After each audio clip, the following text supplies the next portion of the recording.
जय हिंद दोस्तों, कैसे हैं आप सभी। आई होप कि आप लोग बहुत अच्छे होंगे और अपना तैयारी अच्छे से कर रहे होंगे। तो आज के इस लेक्चर में हम लोग पढ़ेंगे 171 नंबर क्वेश्चन से 180 नंबर क्वेश्चन के बीच, ठीक है। यानी कि मात्र 10 क्वेश्चन को पढ़ेंगे, ठीक है। तो 10 क्वेश्चन पढ़ेंगे तो आप लोग यह बताइएगा कि कितने क्वेश्चन को सही किया है। 10 क्वेश्चन में आप लोग कितने क्वेश्चन को सही किया है यह बता दीजिएगा, ठीक है। इतना ही हम आपसे पूछते हैं, 10 क्वेश्चन में आप लोग कितने क्वेश्चन को सही किया है यह बता दीजिएगा।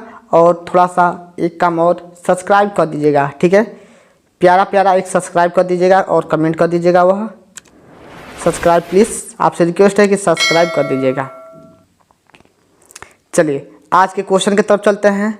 यदि दो समतल दर्पण को समांतर रखा जाए, यदि दो समतल दर्पण को क्या किया जाए, समांतर रखा जाए, तो उनमें से बनने वाले प्रतिबिंबों की संख्या कितना होगी, ठीक है। यदि दो समतल दर्पण हैं और समांतर रखा जाए तो उनमें, ठीक है, उनसे बनने वाले प्रतिबिंबों की संख्या कितनी होगी, उनसे बनने वाले प्रतिबिंबों की संख्या कितनी होगी बाबू। 2 होगी, 4 होगी, 1 होगी, अनंत होगी। तो 171 का आपका ऑप्शन नंबर क्या है। समतल दर्पण का फोकस दूरी कितना होता है, अनंत होता है। फोकस दूरी अनंत होता है तो आपका कल के लेक्चर में पढ़े हुए थे 170 नंबर क्वेश्चन, ठीक है, हमें याद है 170 नंबर क्वेश्चन पढ़े हुए थे कि समतल दर्पण का फोकस दूरी कितना होता है, अनंत होता है। हम आपको बताए थे। तो प्रतिबिंबों की संख्या कितना बनेगी, तो अनंत बनेगी। कितना बनेगी, अनंत। यहाँ पर भी आपका अनंत ही होगा। यानी कि समतल दर्पण द्वारा अनंत प्रकार के यानी कि अनंत प्रतिबिंब, यानी कि दो समतल दर्पण को समांतर रखते हैं। दो समतल दर्पण हैं और उनको समांतर रखेंगे, एक दूसरे के समांतर रखेंगे, तो उनसे बनने वाले प्रतिबिंबों की संख्या होगी, कितने होगी, अनंत होगी। कितनी होगी, अनंत होगी। ऑप्शन नंबर डी सही है। अगला क्वेश्चन है, निम्न में से किस रंग के प्रकाश का प्रकीर्णन सबसे अधिक होता है। यहाँ क्या कहा है, प्रकाश का प्रकीर्णन सबसे अधिक होता है। कल के लेक्चर में इसको पढ़े हुए थे, ठीक है। बैगनी रंग का, ठीक है, बैगनी रंग का प्रकीर्णन सबसे अधिक होता है। कल के लेक्चर में पढ़े हुए थे। यहाँ पर देना चाहिए सबसे कम प्रकीर्णन किसका होता है, तो लाल का होगा, ठीक है। बता देते हैं एक बार और जान लीजिए। कल के लेक्चर में बताए हुए थे सबसे कम प्रकीर्णन किसका होता है, लाल का होता है। सबसे अधिक प्रकीर्णन किसका होता है, बैगनी का होता है। यही दो पूछता है और कोई भी नहीं पूछता है। सबसे अधिक प्रकीर्णन किसका होता है, सबसे कम प्रकीर्णन किसका होता है, तो सबसे कम लाल का, सबसे अधिक बैगनी का। आई होप कि आप लोग 72 नंबर क्वेश्चन को जान लिया होगा। दिया है परिदृश्य प्रकाश के लिए तरंगदैर्घ्य का परास है, यानी कि कहाँ से कहाँ तक, यानी कि किसके बीच होता है, तो 173 का आपका ऑप्शन नंबर सी सही होगा। 173 का आपका ऑप्शन नंबर सी होगा। 4000 रेगिस्तान से 8000 रेगिस्तान के बीच होता है। चलिए अगला क्वेश्चन क्या है, इसको देख लेते हैं। दिया है वस्तु एक समान माप का वास्तविक प्रतिबिंब तब प्राप्त होता है जब वस्तु को उसके वक्रता केंद्र पर रखा जाता है, ठीक है। समतल दर्पण के सम्मुख, उत्तल दर्पण के सम्मुख, अवतल दर्पण के सम्मुख, इनमें से कोई नहीं। तो 174 का आपका ऑप्शन नंबर कौन सा सही होगा, ऑप्शन नंबर होगा सी फॉर कटप्पा, अवतल दर्पण का सम्मुख, ठीक है, अवतल दर्पण के सम्मुख, ठीक है। चलिए आगे चलते हैं। अगला क्वेश्चन क्या है, दिया है कौन सा दर्पण समांतर किरणें पुंज को अपसारित कर देती हैं या देते हैं, तो समतल दर्पण, अवतल दर्पण, उत्तल दर्पण, कोई भी दर्पण माने कोई किसी भी प्रकार का दर्पण हो सकता है। तो बताइए 175 का आपका ऑप्शन नंबर कौन सा होगा। क्या कह रहा है, अपसरित कर देता है किरण को, यानी कि समांतर किरण किरण पुंज को अपसरित मतलब क्या होता है आप लोग जानते होंगे, यानी कि अपसरित के मतलब होता इकट्ठा करना, यानी कि आपका ऑप्शन नंबर हो जाएगा कौन सा, उत्तल दर्पण। ठीक है, उत्तल दर्पण आपका ऑप्शन नंबर सही होगा, ऑप्शन नंबर सी सही है। चलिए अब हम लोग 176 नंबर क्वेश्चन को देख लेते हैं। दिया है अवतल दर्पण से अपसारित किरण पुंज प्राप्त करने के लिए वस्तु को रखेंगे फोकस पर, वक्रता केंद्र पर, अनंत पर, फोकस और ध्रुव के बीच। यानी कि अवतल दर्पण में अपसारित, ठीक है, अपसारी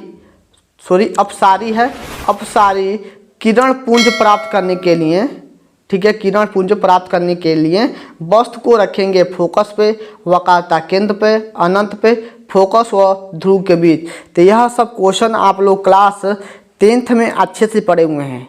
ठीक है, क्लास 10th के जो भी स्टूडेंट होंगे उनको याद होगा, जो क्लास 12th वाले हैं उनको तो याद ही होगा, लेकिन जो क्लास 10th में अच्छे से फिजिक्स पढ़े हैं उनको यह सब पता होगा।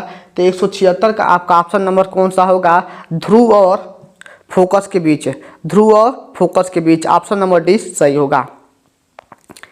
चलिए आगे चलते हैं। दिया है यदि किसी वस्तु को एक दर्पण के सामने निकट रखने पर प्रतिबिंब सीधा बने, परंतु दूर रखने पर प्रतिबिंब उल्टा बने, तो वह दर्पण होगा समतल दर्पण, अवतल दर्पण, उत्तल दर्पण, इनमें से कोई नहीं। तो आपका ऑप्शन नंबर ए क्या है, समतल दर्पण? जी नहीं, आपका ऑप्शन ए नंबर नहीं होगा। तो 177 का आपका ऑप्शन नंबर अवतल दर्पण। अवतल दर्पण में आपका प्रतिबिंब जो होता है उल्टा बनता है। ठीक है, दायां पक्ष जो दायां है बायां है वह दायां बनता है। तो यह क्वेश्चन क्या कह रहा है कि सामने रखने पर प्रतिबिंब जो है सीधा बने, परंतु दूर रखने पर प्रतिबिंब उल्टा बने, तो वह दर्पण होगा। उत्तल दर्पण भी नहीं होगा, उत्तल दर्पण नहीं होगा, एक मिनट, उत्तल दर्पण नहीं होगा, समतल दर्पण नहीं होगा, इनमें से कोई नहीं, ये तो नहीं होगा। अवतल दर्पण आपका सही है। ठीक है, अवतल दर्पण option number B for Bahubali सही है। 177 का आपका ऑप्शन नंबर बी सही है। चलिए अगला क्वेश्चन क्या है, दिया है समयुग्मी फोकस संभव है केवल उत्तल दर्पण में, अवतल दर्पण में, समतल दर्पण में, साधारण कांच में। तो आपका यह ऑप्शन नंबर कौन सा होगा, बी फॉर बाहुबली। अवतल दर्पण में, अवतल दर्पण में 6 प्रकार का प्रतिबिंब बनता है, यह आप लोग जानते हैं, और उसमें एक बनता है अवतल दर्पण में ही समयुग्मी फोकस। ठीक है, यानी कि 7 प्रकार के हो जाते हैं। समयुग्मी फोकस अवतल दर्पण से ही बनता है। ठीक है, समयुग्मी फोकस का मतलब होता है एक वस्तु का प्रतिबिंब दूसरे, मान लेते हैं एक वस्तु यहाँ पर रखे हैं, इसका प्रतिबिंब मान लेते हैं यह दर्पण के सामने रखे हैं वस्तु को। ठीक है, यह वस्तु है, यह दर्पण है, तो इसका प्रतिबिंब यहीं पर आके बने, तो उसे हम लोग क्या करते हैं, समयुग्मी फोकस करते हैं। आई होप कि आप लोग समझ गए होंगे। चलिए आगे चलते हैं। अगला क्वेश्चन क्या है, एक चालक की ओर का दर्पण की पीछे से आ रहे यातायात पर नज़र रखने के लिए होता है समतल, उत्तल, अवतल, उत्तल, समतल दर्पण। तो आपका ऑप्शन नंबर कौन सा होगा, तो आपका यह ऑप्शन नंबर कौन सा होगा, यानी कि पीछे से आ रहे यात्रा को देखने के लिए किस प्रकार का दर्पण का प्रयोग किया जाता है। मान लेते हैं आप लोग गाड़ी चला रहे हैं, उसमें जो शीशा लगा होता है पीछे के यात्रा को, यानी कि यातायात के जो साधन आ रहे हैं, यानी कि जो वाहन आ रहे हैं उनको देखने के लिए किया जाता है। चेहरा यानी कि अपना फेस तो देखने के लिए किया नहीं जाता है कि कितने स्मार्ट हो। तो आप लोग क्या करते हो कि चेहरा देखते हो कि कितना स्मार्ट है, गाड़ी चला रहे हैं तो बारवा उड़ियाता कि ना उड़ियाता, यही ना देखते हो। तो ऐसा मत किया करो, इससे दुर्घटना हो जाता है। ठीक है, तो वह जो शीशा है वह शीशा पीछे के यातायात को देखने के लिए किया जाता है, पीछे के जो वाहन आ रहे हैं उसको देखने के लिए किया जाता है। तो इसलिए आप लोग कभी भी चेहरा मत देखा करो, इससे दुर्घटना हो जाएगा।